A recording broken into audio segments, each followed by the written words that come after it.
two questions that have to do with fear and death.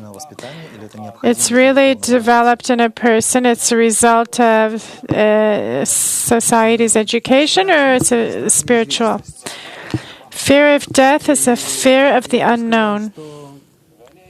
And I would say the truth is, between us, it's not worth it to be afraid of anything, because anything worse than our world doesn't exist. What's scary is the disconnection from this state and transition to the next. But honestly, truly, I'm telling you, stop worrying about it. It's better if you already would be able to work on the next states, your next states, to get through this transition between death and life in this world. Like, I've already given this example many times. It's like when you throw a shirt in the laundry in the evening to wear a new one the next day.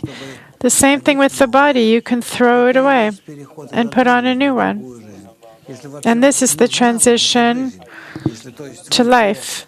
If you need this life, if according to your character, your attributes of your soul, you need to be at this egoistic level like our world, then we need to make sure that in this life to transition to the next, to get out of the limitations of this world and exist in the attributes of the upper world.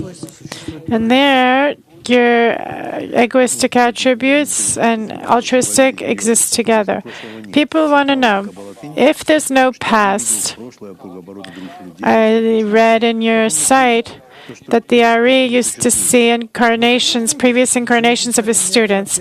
How could he see something that didn't exist? Of course it exists. But it's not complicated at all, because time is a term, it's a very subjective term of our world.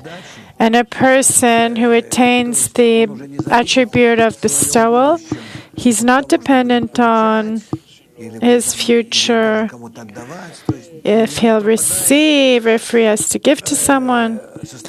He loses the state of fear, or obligation, connection with others, obligation toward anything. All this is lost. He rises above time. He no longer notices, I don't owe anything to anyone. I'm not connected to anything. I'm just in bestowal all the time. I'm like flying above the corporal world. And then this person doesn't feel time. And he has no relation to our world, to death, to life. This is the state we need to reach. And when we attain the attribute of Bina, then actually the connection with this world is already completely different. It's just to fly higher.